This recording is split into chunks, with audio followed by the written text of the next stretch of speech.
Hello, hello. All right, all right, all right, all right, all right, all right. Hui. All right, let's do this.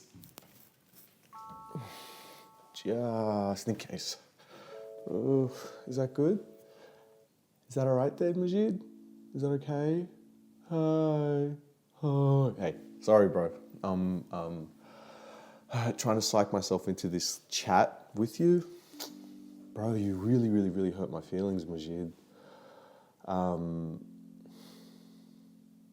are you? I hope you're well.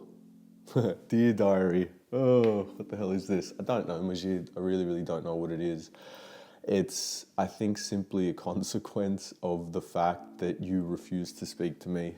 You know what I mean? And that you are this nasty, backstabbing weasel that steals from people and lies just so, they can come out on top or something. I don't know. You're a thief and a weasel, Majid. Okay. So, firstly, yes, it did hurt my feelings that you didn't want to smoke pot with me. Obviously, it's like you snort cocaine, you smoke pot with Anthony El Khoury and Mansour and Slice and everyone in the world, but you just refused to with me. It was fucking just awkward. You know what I mean, man? It's like you just had an issue with me smoking pot in the way that I was, I suppose. That was confronting and offensive to you. Vaping marijuana, was that corny? I don't know. It was so fucking weird, Majid. What's wrong with you? Was it over that? Huh? What, do you really think that that's what it's over? The fact that you won't smoke pot with me? No, it's the $100,000. It's okay. It's because you were so scared that I wasn't going to pay you, and you had these really odd ideas about me that you went to Zuzu desperate to prevent me from getting paid, convincing him to go to speak to Majid Taouk and Greg, convincing them to pay you and your father, right? I'm sure you would have told him that I'm a thief, that I stole the money, and all this sort of horrible sort of stuff for you to get $100,000, right? That hurt me, right? Mostly because you wasted the money, Majid, and you didn't pay the contractors. That you just pissed away your dead grandfather's money without having a care in the world. Majid, apparently you're in debt $100,000. What the fuck is wrong with you? By the way, Majid, I paid every invoice in full for work that I secured for you with your dead grandfather's money. You were fucking making a murdering, right? You know you were. We had this conversation. You only work with me if you get paid this much for yourself and like 500 or 600 bucks for Zuzu or some weird stuff like that. I'm like, sure, it's not my money. It's your dead fucking grandfather's money, and you pissed it away. The reason why I was so stressed and why I attacked my father is because I was under so much pressure and you guys didn't seem to understand. And my dad's this weird fat junkie imbecile and he's just butthurt that I'm not answering his phone calls, but I'm stressed out because I have to deal with Tony and all of these fucking loans and all of these fucking investments, and I get no help from you guys. All I get is you guys just coming and scabbing off me. Andrew, when am I going to get paid? Andrew, there's so many problems. Why don't you fix it for me? Andrew this, Andrew that. All right, let's just smoke some pot and relax. Andrew, why are you smoking pot? I don't want to smoke pot. Dude, you were fucking exhausting. You should see the text messages that I'd send to my wife when I was over your house, man. Like, bro, like almost in shambles. Like, I can't take this. I can't. Like, what the hell am I doing this for? Like, he just doesn't get it. Like, I come here to relax and then I'm more stressed out. Dude, you're a weird user and you don't even realize. And by the way, you, dude, you stabbed me in the back, all right? And fucked me and tried to ruin me by lying about everything that we discussed exactly like Ammi Sharbel. Bro, Ammi Sharbel cried to you about all of his problems. And the reason why I know that is because you told me. Bro, we had these massive bitch sessions where you told me all of this stuff. The reason that I had all these ideas about Ammi Sharbel and how bad he was is because of stuff that you told me about what he'd do to Ammi Tone and his wife when you were racking and I was smoking pot. Did you forget all that sort of stuff, right? And let me guess, you tried to run to Ammi Sharbel to get his help. Bro, you stabbed him in the back 10 months before, just like you stabbed me in the back 6 months before. You're a fucking horrible weasel of a person, right? And you need to know that before the Taouk Picnic 2024. Taouk Picnic 2024! Sharbel, I want the cocktail stand. I don't want to say I'm going to slit your throat because to people that don't understand the story behind. Can I whisper it? If you don't give Sharbel, if you don't give me the cocktail stand at the Taouk Picnic this year, I will slit your throat. I will. Sharbel, don't walk away. Don't block my number again, Sharbel. I want the cocktail. Anyway, he gets it. Yeah, Majid, it's really important for me to vent all these, not even vent, just talk about them, right? Talk about it, put it out there for everyone else to see because you refuse to talk to me. So I want everyone around the community to understand who you are and hopefully they can change you, or you could be mildly embarrassed, mildly repentant. Not to me, Majid, Airi, Brabbak, fucking Zuzu, who you ripped off, Youssef, who you manipulated and took advantage of to try to fucking arrest me so close after Tony's death, you fucking scumbag weasel. That is what someone that admires a wife and child basher would do, right? Because you love my fucking dad apparently now, man. And that's where it all stems from for me, right? And why I found you so repulsive to be around in Europe.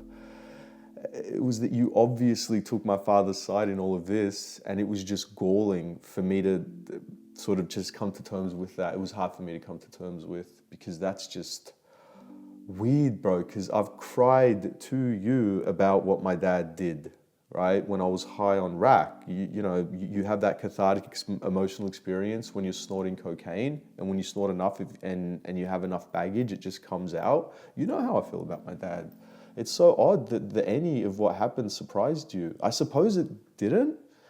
That's why, you had that sort of backup plan, and you never wanted me to speak to Zulzul, right? You had your own fucking agreements, man, between you and him. You were telling me fucking lies about him. He was doing the job for you. Why don't you just tell me, Andrew, I'm just lying to you about getting the job done and invoicing you. I'm lying to you about project managing the job. These invoices are fucking fast. It's Zulzul that's doing the job for me, but I'm getting paid for it. Bro, you're a fucking joke, and your family's a fucking den of fucking liars and thieves and scumbags, And, fuck, come on. I mean, Sandy's beautiful tits are a testament to that, right? How the fuck do I know what Sandy's tits look like? I don't know what any other girl's tits look like in the fucking Taouk family, but I know what your sister's tits look like, you fucking dumb cunt. Ugh. And dude, I saw condoms in your parents' room when we were growing up twice.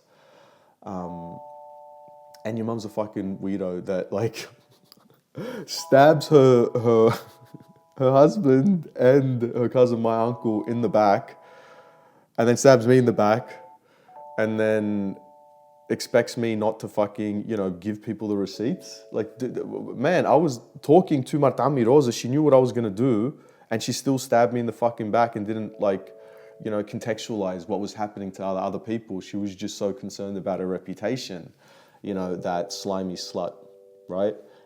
God, she's a horrible, horrible, horrible person that raised Majid, in my opinion, And if you think back to the the earlier episodes where I called out Majid, I think I called him cocaine junkie or something that followed my dad. I'll link to that podcast. That was one of the earlier ones. And I was making predictions about the kind of person he is and perhaps what was going to happen to him. I don't know, but I really feel like that's oddly prescient. Like today, everything that I said in that podcast episode sort of like came true, or if you listen to that now, you completely understand why I said what I said, right? And you understand where I was coming from. I had no idea the depth of depravity that Majid, was willing to sort of go down to make sure that he continues his lifestyle, I suppose. I really don't know why he did it. It's quite odd, but it shows the kind of person that he truly is deep down inside.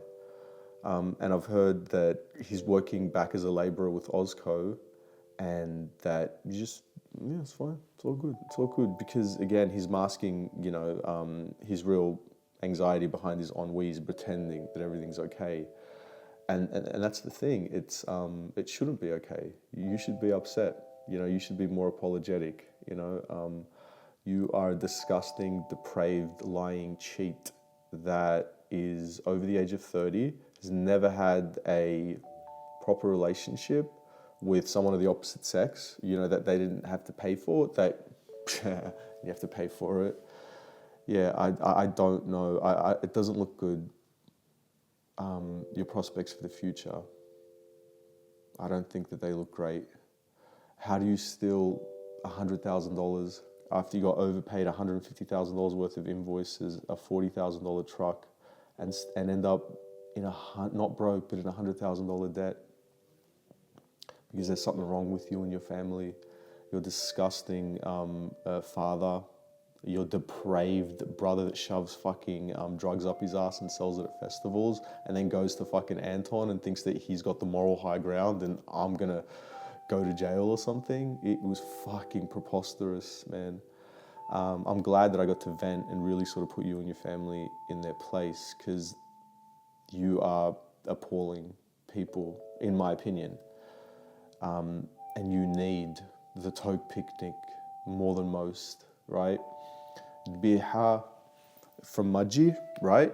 And dude, I'll do a logo for your stand, right? But yeah, biha and do something like a kubenaye or kaftaneye or whatever. You and your father do something nice for the community like that to show that you're not utter fucking scumbags. My God, you disgusting, filthy, disgusting cunts. All of you. Sandy, Rosa, Maroon, Saeed, Majid, depraved. Get him out of here.